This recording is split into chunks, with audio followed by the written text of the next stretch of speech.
Baik, kita akan melanjutkan kepada materi dari modul ke-6 yaitu adalah teknik pengendalian kualitas. Pertama, kita masuk kepada latar belakang, di mana dalam era industri modern saat ini yang ditandai dengan persaingan global yang ketat dan tuntutan pelanggan yang semakin tinggi, pengendalian kualitas menjadi komponen krusial dalam menjamin kelangsungan dan kesuksesan sebuah organisasi. Melalui pendekatan sistematis yang mencakup seluruh siklus produksi dari perencanaan, pemilihan bahan baku, proses produksi, hingga distribusi, pengendalian kualitas itu mampu meminimalkan cacat produk, meningkatkan kepuasan pelanggan, serta memperkuat posisi daya saing perusahaan. Penggunaan berbagai alat seperti control chart, Pareto chart, dan teknik lain seperti Six Sigma serta SPC menunjukkan bahwa pendekatan berbasis data dan analisis menjadi landasan utama dalam mendeteksi, mencegah, dan mengatasi masalah kualitas. Nah, teman-teman, di sini juga terdapat dua teori yang berkaitan dengan modul ke-6 ini. Yang pertama adalah teori pengendalian kualitas. Teori pengendalian kualitas adalah serangkaian tindakan dan prosedur yang dirancang untuk menjaga atau meningkatkan kualitas produk dan layanan. Istilah ini juga mencakup berbagai aktivitas yang dilakukan untuk memantau dan menilai kualitas hasil kerja. Selanjutnya, ada teori kedua yaitu mengenai Six Sigma, di mana Six Sigma ini merupakan sebuah metode yang berfokus pada pengurangan cacat dan variasi dalam sebuah proses. Nah, tujuan dari Six Sigma ini adalah mencapai tingkat cacat yang sangat rendah, di mana metode ini menggunakan pendekatan berbasis data yang dikelola melalui 5 langkah, yaitu adalah define, measure, analyze, improve, dan terakhir yaitu adalah control.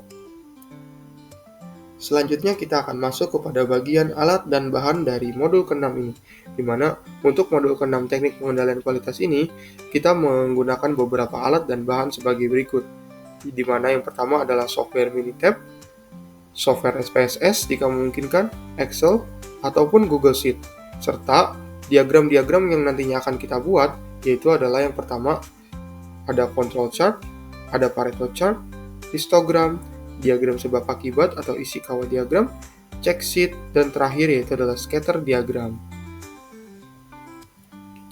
Selanjutnya kita masuk kepada materi dari teknik pengendalian kualitas. Yang pertama adalah kita masuk kepada pengendalian ataupun pengertian dari pengendalian kualitas. Jadi apa sih pengendalian kualitas? Pengendalian kualitas itu adalah proses memastikan produk atau layanan sesuai standar agar tidak rusak, memuaskan pelanggan, dan menghindari kerugian. Dilakukan sejak awal produksi hingga pengiriman, di mana pengendalian kualitas ini sudah dilakukan sejak awal produksi hingga nantinya kita masuk kepada bagian distribusi, di mana proses ini tuh membantu mendeteksi dan memperbaiki masalah yang ada lebih awal. Nah, selanjutnya kita masuk kepada alat pengendalian kualitas, di mana dalam mengendalikan kualitas kita bisa menggunakan beberapa alat sebagai berikut. Yang pertama adalah control chart. Control chart adalah alat atau grafis yang memungkinkan pemantauan proses sepanjang waktu. Kemudian kita ada Pareto chart. Pareto chart adalah jenis diagram batang untuk menunjukkan masalah berdasarkan frekuensi dan dampaknya. Ketiga, ada histogram. Histogram itu apa? Histogram itu adalah alat yang menunjukkan distribusi frekuensi data, di mana alat ini tuh membantu kita memahami bagaimana sih data itu terkumpul.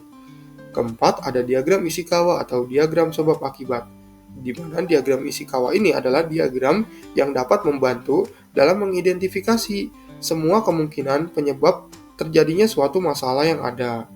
Selanjutnya, yaitu adalah check sheet. Check sheet adalah alat sederhana yang digunakan untuk mengumpulkan dan menganalisis sebuah data. Terakhir, kita ada scatter diagram. Scatter diagram ini merupakan alat yang berfungsi untuk membantu dalam menganalisis hubungan antara dua variabel dengan membandingkan data dari dua variabel yang berbeda. Nah, selanjutnya tadi sudah pengertian, kita masuk kepada contoh dari alat ataupun teknik pengendalian kualitas. Yang pertama, kita masuk kepada dari contoh yaitu adalah control chart, di mana control chart itu bentuknya adalah seperti yang pada gambar ini lihat ya teman-teman. Nah, di dalam control chart juga ada dua istilah yang sering ditemukan, yaitu adalah upper control limit ataupun UCL yang berada di atas ini ya teman-teman yang saya tunjuk, dan juga LCL atau lower control limit. Nah, fungsinya si UCL atau upper control limit itu dan juga LCL atau lower control limit, kedua ini itu berfungsi untuk batas untuk menentukan apakah suatu proses itu berada dalam kondisi terkendali atau tidak. Jadi, baik ini bagian atas maupun bagian bawah, itu tuh menjadi sebuah batas apakah suatu proses itu berada dalam kondisi terkendali ataupun tidak ya teman-teman. Jadi misalkan ada titik, contohnya seperti ini yang berada di atas upper control unit, berarti titik tersebut dianggap tidak normal atau menunjukkan potensi masalah atau penyebab khusus variasi yang perlu teman-teman selidiki ya teman-teman. Begitupun jika ada titik yang berada di bawah LCL atau lower control unit ini, itu artinya terdapat sebuah masalah pada titik tersebut yang harus teman-teman teliti lebih dalam. Selanjutnya yaitu adalah gambar dari Pareto chart. Nah, tadi penjelasan dari Pareto chart telah kita ketahui dan ini merupakan gambar dari Pareto chart. Selanjutnya adalah ada gambar dari histogram atau histogram chart. Kemudian selanjutnya adalah gambar dari diagram Ishikawa atau diagram sebab akibat, di mana dengan menggunakan diagram Ishikawa ini teman-teman bisa tahu nih penyebab suatu masalah itu terjadi dari sisi dari sisi metode, dari sisi mesinnya, dari sisi materialnya, ataupun dari sisi environment-nya di perusahaan teman-teman.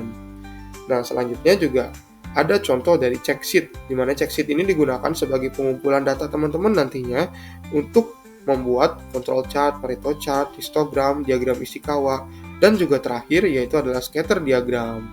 Jadi hal yang perlu teman-teman lakukan nantinya adalah mempelajari terlebih dahulu check sheet, baru bisa membuat control chart maupun hingga ke scatter diagram. Lanjut kepada teknik pengendalian kualitas lagi, di mana dalam teknik pengendalian kualitas itu dibagi menjadi dua teman-teman. 3 dengan 7QC tool. Jadi yang pertama yaitu adalah Six Sigma. Jadi Six Sigma itu apa? Six Sigma itu adalah sebuah metodologi yang berfokus pada pengurangan cacat dan variasi dalam proses. Jadi dengan pendekatan berbasis data, Six Sigma itu nanti bertujuan untuk menciptakan proses yang stabil dan dapat diprediksi. Selanjutnya yaitu adalah Statistical Process Control atau biasa disebut dengan SPC. SPC ini adalah sebuah teknik yang melibatkan penggunaan alat statistik untuk memantau dan mengontrol sebuah proses. Jadi, SPC ini memungkinkan sebuah organisasi untuk melakukan analisis yang lebih mendalam terhadap data yang telah dikumpulkan. Terakhir, dari teknik pengendalian kualitas, itu ada 7QC Tool. Jadi 7QC Tool merupakan alat yang sering digunakan dalam teknik pengendalian kualitas. Nah, ketujuh alat atau ke-7 alat ini termasuk dalam diagram Pareto, diagram sebab akibat, diagram alir, dan juga scatter plot. Jadi diagram-diagram yang tadi itu termasuk ke dalam 7QC Tool ya teman-teman. Nah, dengan menguasai 7QC Tool ini, teman-teman atau praktikan itu bisa menganalisis dan memecahkan sebuah masalah kualitas dengan lebih efektif nantinya. Terakhir, kita masuk pada kesimpulan dari modul ke-6 atau teknik pengendalian kualitas, di mana setelah teman-teman itu mempelajari modul teknik pengendalian kualitas ini, kita tuh menjadi paham bahwa pengendalian kualitas ini itu adalah kunci untuk meningkatkan efisiensi, kepuasan pelanggan, dan daya saing sebuah perusahaan. Dengan memahami alat dan teknik seperti control chart, Pareto chart, Six Sigma, dan total quality management, peserta itu atau praktikan dapat mencegah sebuah cacat produk dan menerapkan perbaikan kualitas secara berkelanjutan dalam setiap proses produksi. Nah, selanjutnya adalah daftar pustaka. Jadi, dari materi yang telah kita jelaskan tadi, itu berasal dari beberapa buku di bawah ini ya teman-teman, yang bisa teman-teman cari nantinya untuk dipelajari lagi lebih dalam. Dan kita masuk di penghujung materi dari modul ke-6, teknik pengendalian kualitas ini. Terima kasih kepada teman-teman yang sudah menonton. Kita akan lanjut kepada simulasi software setelah segmen berikut ini. Baik teman-teman semuanya, kita akan melanjutkan ke dalam simulasi software dari modul ke-6 yaitu adalah teknik pengendalian kualitas. Di dalam modul ke-6 teknik pengendalian kualitas ini, kita akan memakai software Minitab yaitu adalah sebuah software visualisasi data yang dapat memvisualisasikan data yang telah kita peroleh sebelumnya ke dalam bentuk stat ataupun bentuk graf yang teman-teman inginkan. Nah, untuk tanpa berlama-lama lagi, kita akan melanjutkan ke dalam sebuah contoh dari simulasi menggunakan aplikasi Minitab. Di sini telah tersedia dua data, yaitu adalah data sampel dan juga data defect yang sebelumnya kita dapatkan atau kita peroleh dari CV ataupun perusahaan yang teman-teman pilih nantinya. Nah, ketika teman-teman setelah memiliki data sampel dan data defect, hal yang pertama kita buat adalah kita akan mencoba membuat sebuah grafik ataupun sebuah start dari Minitab ini. Yang pertama kita buat adalah start control chart P atau chart P control dari Minitab ini. Untuk membuat sebuah control chart P di dalam aplikasi Minitab, hal yang teman-teman harus lakukan adalah teman-teman buka aplikasi ataupun aplikasi Minitab-nya, lalu klik menu start di atas. Pada menu start ini teman-teman pilih yaitu adalah control chart. Lalu adalah control chart ini teman-teman pilih atribut chart. Nah, di dalam atribut chart terdapat yang namanya adalah P chart control. Di sini teman-teman klik yang P ini. Lalu teman-teman isikan untuk variabelnya ini adalah data defect. Cara mengisinya ini adalah teman-teman klik variabelnya. Nah, lalu klik data yang ingin diisikan. Di sini kita, karena variabelnya adalah data defect, maka kita klik data defect, lalu kita klik select. Nah, untuk subgroup size-nya kita isikan yaitu adalah data sampel. Sama caranya seperti yang kita mengisikan data defect tadi. Setelah seluruh datanya terisi, maka kita klik OK, dan secara otomatis aplikasi Minitab akan mengeluarkan sebuah P chart dari data defect yang telah kita peroleh sebelumnya. Kita lanjut ke dalam pembuatan grafik kedua, yaitu adalah grafik histogram. Nah, untuk membuat grafik histogram sedikit berbeda caranya dengan tadi. Yang harus perlu kita lakukan adalah kita klik menu graf di atas. Lalu di dalam menu graf ini ada yang namanya menu histogram. Nah, kita klik menu histogram ini, maka akan muncul tampilan seperti ini. Kita klik histogram yang simple ya teman-teman. Lalu kita klik OK. Selanjutnya, di dalam graf variabel ini kita isikan data defect atau C2. Cara isinya sama ya teman-teman. Kita klik dulu data yang kita ingin masukkan, yaitu data defect, maka kita klik select. Selanjutnya adalah kita klik OK. Maka secara otomatis aplikasi Minitab atau software Minitab akan mengeluarkan sebuah histogram dari data defect yang teman-teman peroleh sebelumnya. Lanjut, setelah kita membuat data histogram atau grafik histogram, yang perlu kita buat selanjutnya adalah sebuah start lagi, yaitu adalah start dari Pareto atau Pareto chart teman-teman ya. Untuk membuat sebuah Pareto chart, caranya simple dan juga mudah teman-teman. Teman-teman hanya cukup mengklik aplikasi ataupun mengklik menu start di atas, maka kita masuk ke dalam yang namanya Quality Tools. Di dalam Quality Tools ini terdiri dari beragam banyak menu yang teman-teman bisa pilih. Karena kita ingin membuat sebuah Pareto chart, maka kita klik Pareto chart di atas. Lalu, untuk defect or attribute datanya, kita masukkan yaitu adalah data dari kode ya teman-teman. Oh iya, untuk membuat sebuah Pareto chart, data yang dibutuhkan sedikit berbeda dari data ataupun histogram sebelumnya ya teman-teman. Yang teman-teman perlukan adalah sebuah data ataupun kode dan juga data defect dari keseluruhan defect yang terjadi di perusahaan teman-teman ya. Nah, untuk membuat sebuah Pareto chart tadi, teman-teman klik yang namanya start. Lalu, teman-teman klik Quality Tools dan klik Pareto chart seperti yang telah tadi saya contohkan sebelumnya ya teman-teman. Lalu, pada menu defect or attribute data, kita pilih datanya itu adalah C1, yaitu kode. Dan untuk frekuensinya, kita isikan data C2 atau data defect-nya. Kita klik select, maka kita klik OK setelah datanya terisi semua. Maka secara otomatis, aplikasi Minitab ini akan mengeluarkan sebuah diagram Pareto dari defect ataupun dari kode defect yang telah teman-teman peroleh sebelumnya. Lanjut, setelah kita membuat sebuah Pareto chart, kita akan mencoba membuat yang namanya adalah diagram Ishikawa atau diagram sebab akibat teman-teman. Untuk membuat sebuah diagram Ishikawa atau diagram sebab akibat, teman-teman memerlukan data yang berbeda lagi nih teman-teman. Yang teman-teman butuhkan adalah data dari 7 poin yang ada di dalam diagram Ishikawa, yaitu adalah man, material, method, mesin, measurement, dan terakhir adalah environment ya teman-teman. Nah, ketika teman-teman telah memiliki ke-7 data atau keseluruhan data yang diperlukan untuk membuat diagram Ishikawa, untuk membuat sebuah diagram Ishikawa pada Minitab tadi, yang perlu teman-teman lakukan adalah teman-teman klik start. Kita masuk kembali ke dalam menu yang namanya Quality Tools ya teman-teman. Nah, di dalam Quality Tools ini ada yang namanya cause and effect atau sebab dan akibat. Nah, teman-teman klik menu cause and effect di atas. Lalu, untuk causesnya ini, teman-teman isi sesuai label yang sebelah kanan ya teman-teman. Contohnya di sini adalah personel. Maka untuk cause yang pertama, teman-teman isi C1, yaitu adalah main. Lalu selanjutnya adalah kolom kedua atau branch kedua, teman-teman adalah machine. Nah, karena di sini machine, teman-teman isinya itu adalah data dari mesin atau C4 jika di sini ya teman-teman.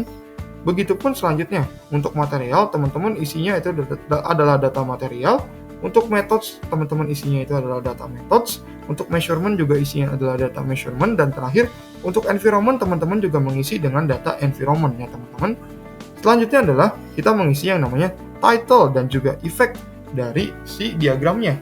Untuk title ini kita isikan dengan contohnya diagram Ishikawa praktikum terintegrasi yang telah dicontohkan di sini.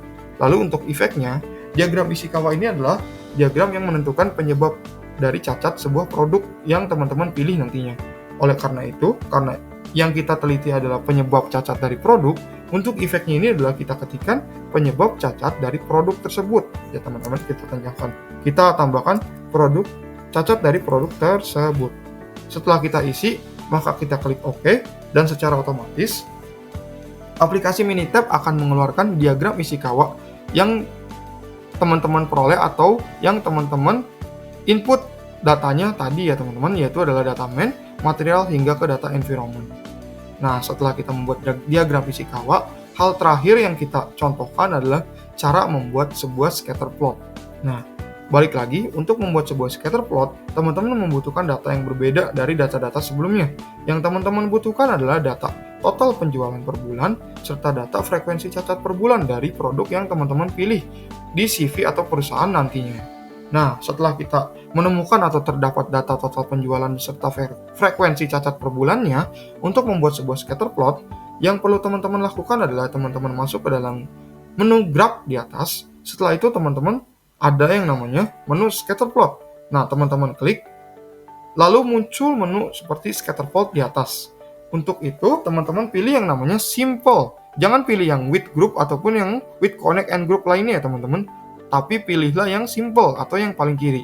Lalu teman-teman klik OK, maka akan muncul menu seperti Y variable dan X variable di atas. Nah, teman-teman untuk Y variabelnya ini teman-teman isikan data yang teman-teman peroleh tadi. Untuk Y variabelnya itu yaitu adalah total penjualan per bulan, dan X variabelnya itu adalah kita isikan frekuensi cacat per bulannya teman-teman. Setelah kita isikan Y variabel dan X variabelnya, maka kita klik OK, dan secara otomatis aplikasi atau software Minitab akan memunculkan sebuah scatter plot dari total penjualan per bulan versus frekuensi cacat per bulan dari total produk yang teman-teman teliti di CV atau perusahaan yang teman-teman pilih nantinya. Nah, teman-teman, mungkin cukup sekian simulasi yang dapat saya simpulkan dari modul 6, yaitu adalah teknik pengendalian kualitas ini. Semoga dapat dimengerti dan dapat dipahami dengan baik. Maka jika ada pertanyaan, silakan hubungi Asprak yang sedang bertugas nantinya ya teman-teman. Jangan lupa untuk menghubungi Asprak yang nantinya bertugas di dalam semester ini ya teman-teman. Sekian dan terima kasih. Baik, kita masuk kepada luaran dari modul ke-6 teknik pengendalian kualitas.